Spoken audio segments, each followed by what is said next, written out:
This is episode 190 for Everyday Art Room. Wow. For those of you who have been listening to Everyday Art Room for a period of time, you know that I am not the only host that has hosted Everyday Art Room. Prior to me, I think I took over at episode 99.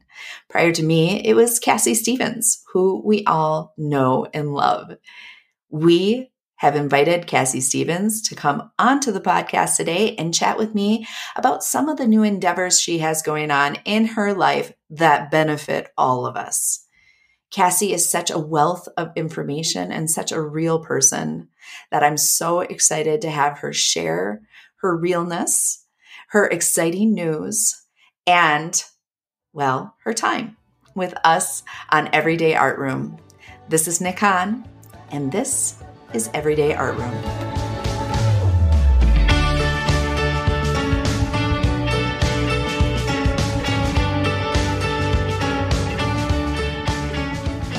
Well, all right. Most people that listen to this podcast already know you, Miss Cassie Stevens. But I would like you to just give a little introduction of like what you're doing currently, how long you've been teaching, what your background a little bit.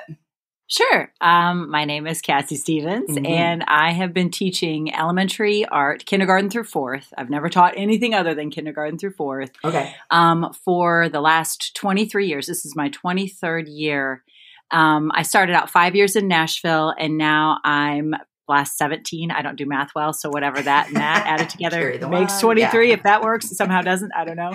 I have been just south of Nashville in a town called Franklin, and that's where I teach. And this year, just like everybody else, this year has been wild. I felt like a first-year teacher for at least the first 2 months, which was an education of itself. Felt like a total failure. And then, of course, after all that, it was like, I've been going through my burnout phase right about now, which, I feel like a lot of us are, not only with what we're all experiencing, but also because it's so near the end of the school year. I know you probably don't get out until like mid-June, I'm guessing. Yeah, you're like right around the corner though, yeah, right? We're like 2 weeks shy of, getting out of here. Not that anybody's counting the days. We're all counting the days. So despite having taught for as long as I have, I really do feel like this year I learned a lot and I struggled tremendously. So that's kind of where I am right now. Yeah, no, but thank you for admitting that and just like sharing that with the world, which you're very good at that, being real and sharing your struggles and your successes. And I think that that's the most important thing because yes, no matter how advanced you are, especially in this year, my goodness, it was hard. Yeah. It was hard. Right. And not just for us, but for our kids and to watch them struggle with all that they've had to go through and not be able to have answers for them and not be able to, quote, bring things back to normal for them has been a roller coaster. So, yeah. Truly. Well, and I think, I don't know, just from watching some of your recent celebrations, maybe you had a lot on your plate again. Just saying. Let's get right into that. You have recently published a book, and I want to talk about that. Can you please give us a description of what that book is all about? Sure. Well, I'm going to backtrack. My grandmother always told me that my eyes were bigger than my stomach. And I feel like, at the family reunion, when you're piling more and more on your plate, she'd just look at me and shake her head. I feel like that's kind of what I do now. And I'm not saying that, and if you have a big piled plate of food, you just make a mess of it. That's pretty much where I am with life at all times. I mean, things are constantly falling off my plate and I'm trying and struggling to add more things to it because, as artists and art teachers, we have so many interests. We have so many things we want to do and try and explore. And I feel like the times when I've tried to talk myself out of it, where I'm like, you don't have time to do that and et cetera, which I don't, none of us do. But sometimes you just got to plug your nose and dive in. And so that's what a lot of these projects are, where I'm just like, you know what, it's now or never. I want to do this. I'm going to go for it. So, I started working on this will be my third book. And the other two books I worked with a publisher. When you work with a publisher, you have these things called deadlines. And it turns out that they get really kind of upset when you don't meet those deadlines, which I didn't do quite often. But when you are writing for yourself, you don't necessarily have those deadlines unless you self-impose, and I'm the worst boss because I'm just like, yeah, go watch another Netflix episode. It's fine. So this book was 2 years in the making, much longer than the other ones. And it is everything that I wish I would have known as a beginning teacher, everything that I wish I knew, like just even yesterday, just everything that I could pack into a book, mostly about classroom management. It is a lot about that. And because, I mean, as a teacher, if you don't have your classroom management down, it doesn't matter what kind of lesson, how long you spend on your lesson and your visuals and any of that stuff. It doesn't matter if you can't actually teach it. And you can't teach it unless you've got your classroom management. So there's a lot about that. And one thing I've learned about classroom management over the years is everybody is totally different. And everybody approaches how they teach in a different way, which is a beautiful thing. So I'm not trying to tell anybody, this is how I do it. It works for me. So you should do it this way too. Right. I'm just sharing, this is what works for me. Now you need to dig in and figure out what kind of teacher you want to be. Why is it that you want to be an art teacher? And how can your why reflect your approach to classroom management, your rules, and those kind of things. So while I do share a lot of my tips and tricks, which are very basic, I'm a simpleton. So I keep it very simple in my room. I also want people to feel empowered to approach teaching as how they see themselves as a teacher, as an art teacher. So that's essentially what the book is about. Oh my gosh. But I think you're right. Classroom management is number one. I recently had a student teacher in my space, and that's the number one struggle. And the number one thing that I hear from multiple teachers, no matter how advanced they are, the management is number one. So I'm glad that you really focused on that. And then also acknowledge the fact that these are sparks of ideas and allowing the reader to take it wherever they want or need to go. So that's really important in a book. And I think every teacher, I know you do this all the time. We constantly try new things. That's what keeps it exciting and interesting for us. You're constantly looking for something that will spark an interest in you and your students. And so I think that as new teachers or as just veteran teachers like us, you should try all the things. Yes. And throw everything at the wall that you can. See something cool that you want to try. You want to do art jobs, go for it. You want to try games, stickers, rewards, whatever. Give it a shot. Throw it at the wall. If it sticks with you, if it really resonates with you and your students, then I say go for it. I lack consistency when it comes to having jobs or stickers and all those things. I have 30-minute art classes. I can barely get them in the door and then out the door in a timely fashion. So I know myself and I know that I cannot stick with that stuff. So, but I say everybody should try it. And have you tried those? Have you tried I've those tried methods? jobs before. It's almost like putting your foot in a shoe that doesn't fit. Yeah. You know what I mean? It's like, this just doesn't feel like, how about I just tell them, hey, you're finished early. Can you go take care of this? So-and-so go take care of that. Yeah. That for me is way easier than, number one's not here today. That's how it always goes, Red number one. Red number one's not here today. Okay, red number two. Red number two did it yesterday. And then next thing you know, you're spending all this time like unraveling this Rubik's Cube that you've set up. Yeah. Just make it super easy. And then when it's easy and enjoyable and it flows and it's like a machine that kind of operates on its own, that's when it's a beautiful thing. Right. Now, the other two books that you have written was for students. It was student-based, sort of. I mean, it was project-based and for kids. Correct. Yes.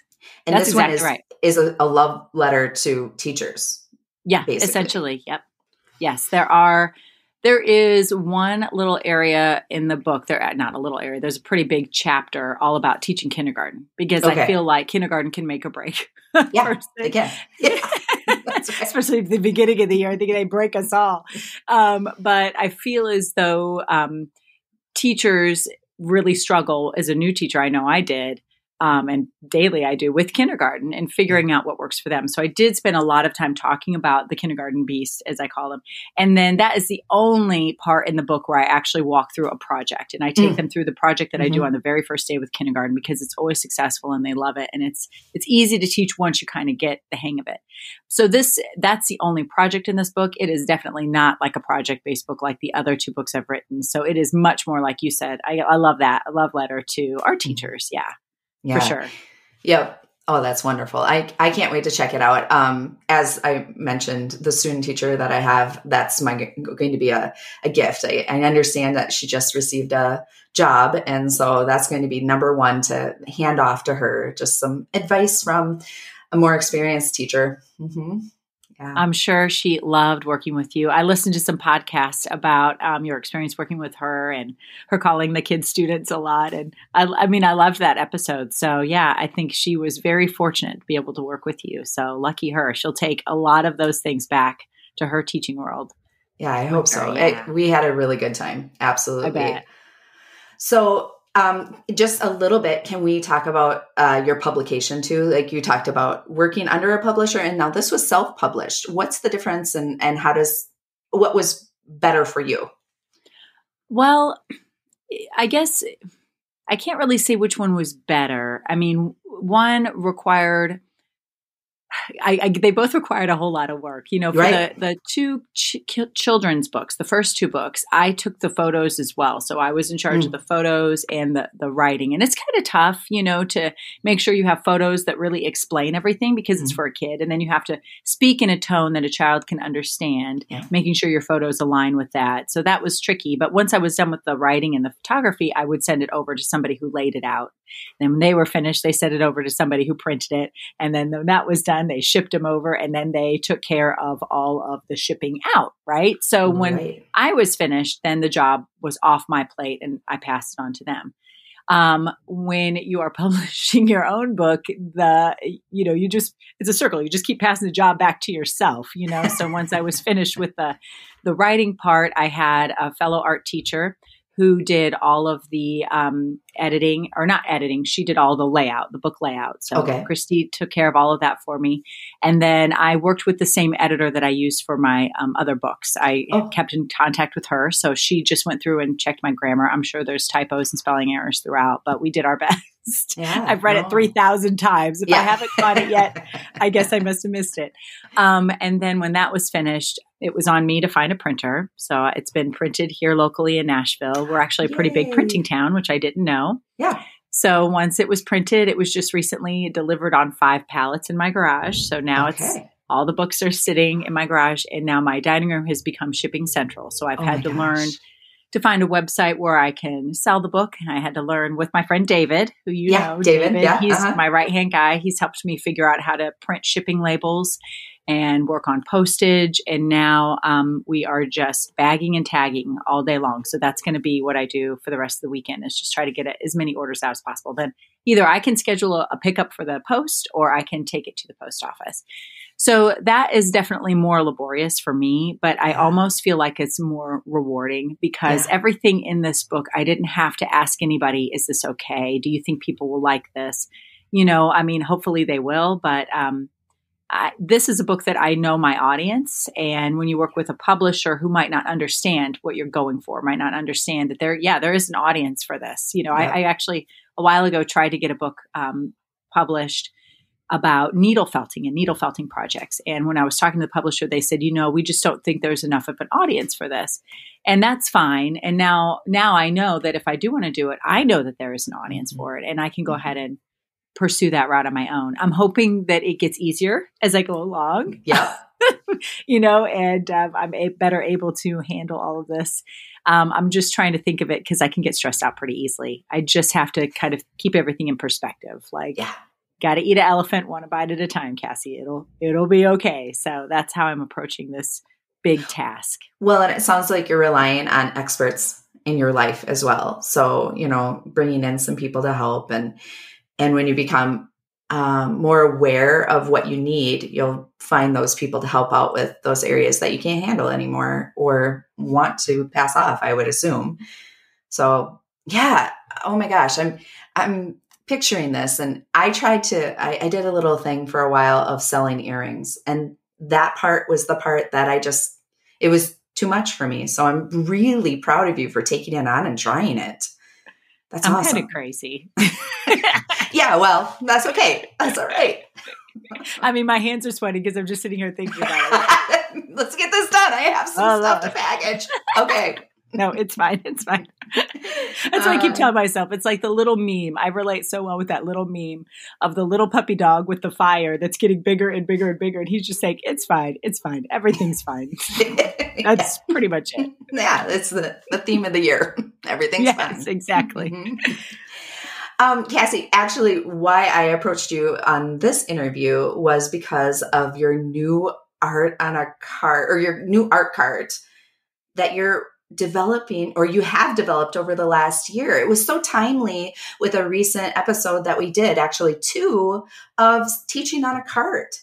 So I wanted to bring you on when I saw that, because I was like, oh my gosh, if any of the teachers that are teaching on a cart right now could get their hands on this, it would have made the previous year just that much better, for sure. Yeah. Let's talk about that process and the actual cart itself. Yeah. Well, the process was I went into school last spring to grab some supplies because I was doing live art lessons every day and I was running out of supplies. So I ran into school one day to grab some.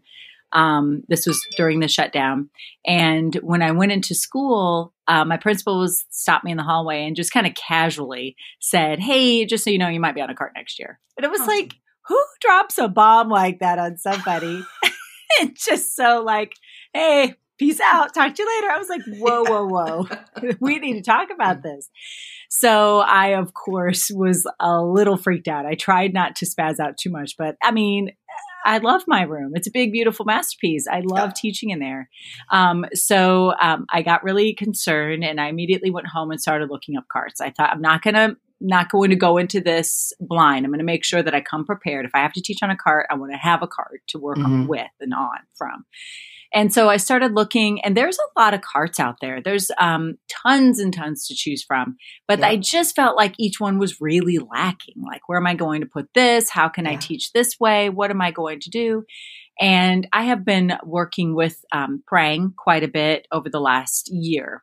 We work together on, social media promotions, and we're currently working on product development, things like that. And they are a art supplier. Right? Yeah. They make art supplies. They do not make furniture. So I knew it was just like way out there for me to say, but I reached out to Kathy, one of my buddies who works there. And I said, look, I might be on a cart next year and there's nothing out there. What would you guys think about developing a cart? And she loved the idea because she understood the need. I think she could probably hear it in my voice that I really wanted something to teach from that would benefit me as an educator and my students. And so she got the approval from Prang, and so we set to work. So it was a lot of sketching and drawing and me dreaming up things. And we paired up with a place called Spectrum Industries, and I believe they're out of Wisconsin. Oh. And so it's made in the USA, which is awesome. Yeah. And we have been working with them probably for about 4 months straight, every week having a Zoom call, going back and forth with sketches, looking at their CAD drawings and comparing them with my little ratty looking sketches on pieces of paper. And I had a lot of things that I wanted this cart to have. I wanted it to have like a pop-up table. I wanted it to have a dry erase board that came up and was able to go down. I love pegboard. I know you love pegboard. I love pegboard. So I wanted it to be like covered in pegboard, wrapped in pegboard. And Spectrum was able to make that happen, and make all those ideas that I wanted to come true. And they even had the idea, which I thought was genius, to have a mount for your device. So not only is it a place for you to use your document cam and demo from the cart, and we call it a mobile classroom because it's beyond a cart at this point. It's a classroom on wheels. And they were able to make a stand for the device. So you could technically use it as a recording studio, or you could use it to teach from. It's got a locker and swivel caster wheels that all lock. I mean, the shelves that hold 50 pounds each, it's like a steel masterpiece. I mean, this thing is going to hold a lot of stuff. So but I said, moves it's everything with I can ease, think of. right? Yeah. The 360, all the wheels are 360 casters. So they're the best wheels that you can get. I've learned so much about wheels. Good. These are the top Who doesn't of the line need that wheels. knowledge? Right. Yes. and each one locks because we don't want anybody's cart rolling away. Yeah. So everything that we could think of, that I could think of, has gone into that cart. So I'm really excited about it. And hopefully it will help a lot of people out there who find themselves in that situation. No, I watched your video. You and David did a video, and I watched that 2 times all the way through with my mouth open. And I brought my husband, Tim, over the second time, and I'm like, look. And I said, the pegboard, it's metal. That's amazing. Yeah. I love it. I think it was, it's fun to hear about the DreamWorks of it and the development between you and the producers as well. So, wow. Yeah. Very cool. I'm hoping is, I have a cart. I have this cart now. And I think that even if you find yourself that you're displaced from your room and then eventually you find yourself back in your room, this cart, I feel like you could still use. I use it in my room. If you're set up for TAB, it could be a place for centers. Yeah. It could be, I'm thinking about when I start taking kids outside to do more artwork, like outside, I can easily just kind of have that be my classroom outside. So even if you don't end up using it indefinitely, it still would be a helpful tool, I feel like, in your art room. Yeah. And I like that you mentioned that it's a mobile classroom, because it is perfect for any art teacher. However, I think it's perfect for a lot of teachers. I know that a lot of our special ed, our speech and whatnot, they are traveling from other class to class as well. And I could see them really benefiting from something like this that can be even in a space and then moved away. It can be placed into a place kind of permanently, but then also tucked away in a closet if needed.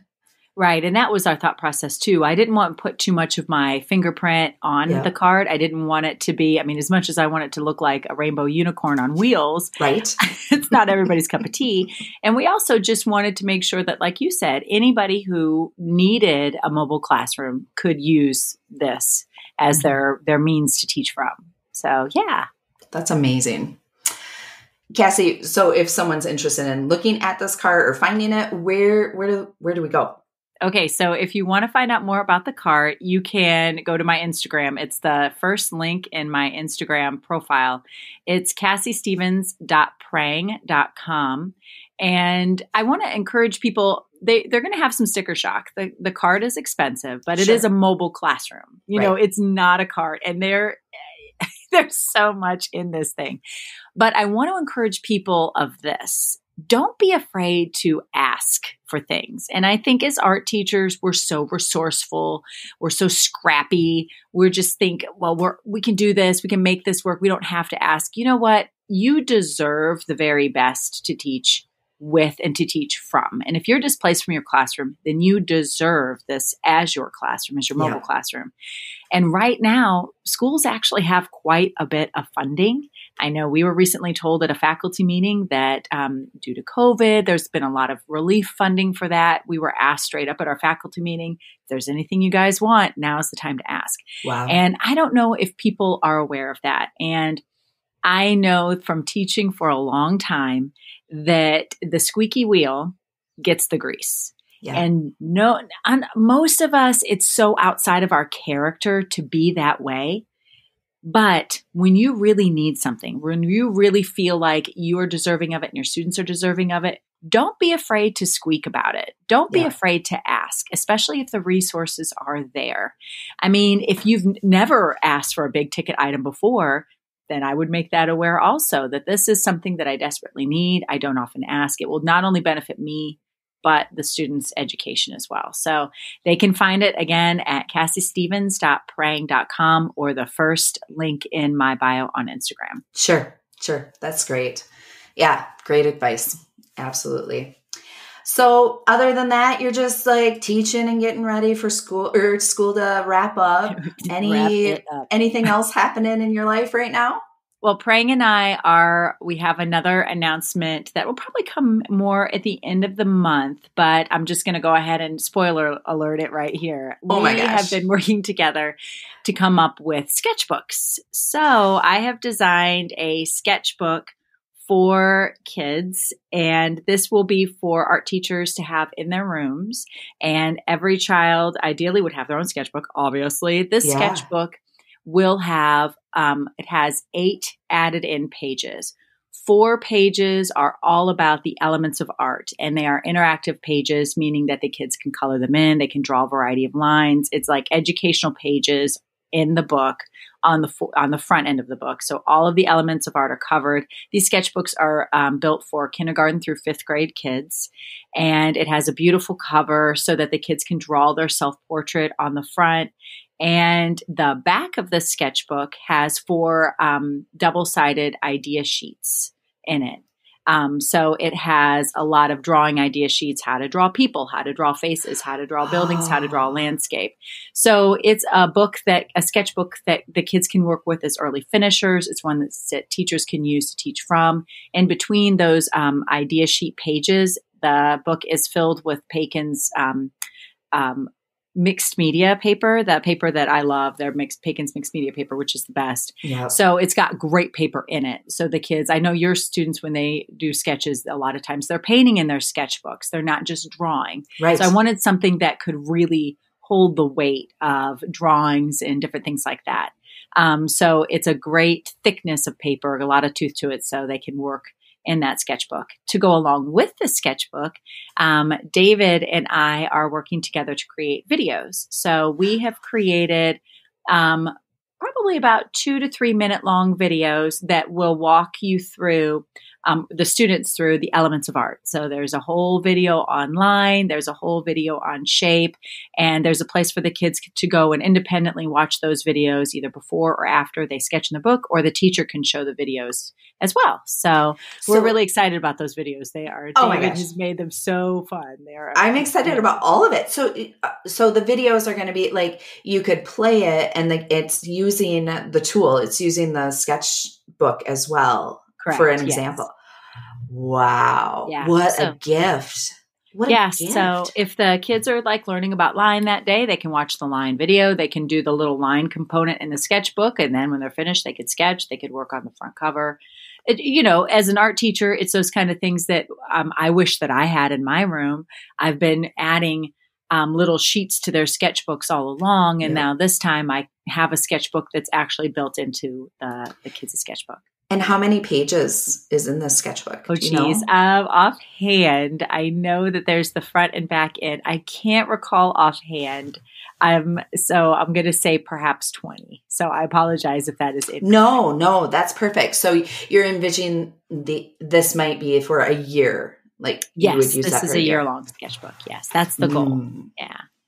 Yeah. So anyway, that's what we've been working on. Really excited about that. And I'm really excited about that. I'm just excited that they are, that they see the need for those kind of things. So when I approach them with an idea, they're like, okay, let's do it. And they are going to be sold, I believe, in cases of 12.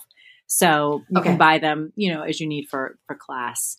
Sure. So yeah. What a great company to really work with an art teacher and like make all these things happen. I'm so happy for you and happy for us, because when I think about that, we spend all sorts of time, probably with every sketchbook page, I'm having students set up like, this is where this is going to go. And we're going to put some information here, draw a line here, draw a line here. And to just have those basics of line and shape and color already there and set up and have a video on top.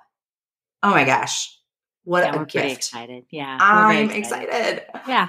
Wow. So I'm excited to get back into the classroom in August and be able to share those with my kids and, have them kick off the school year with those, because I'm just, like I said, ready for us to say goodbye to this year so we can start fresh.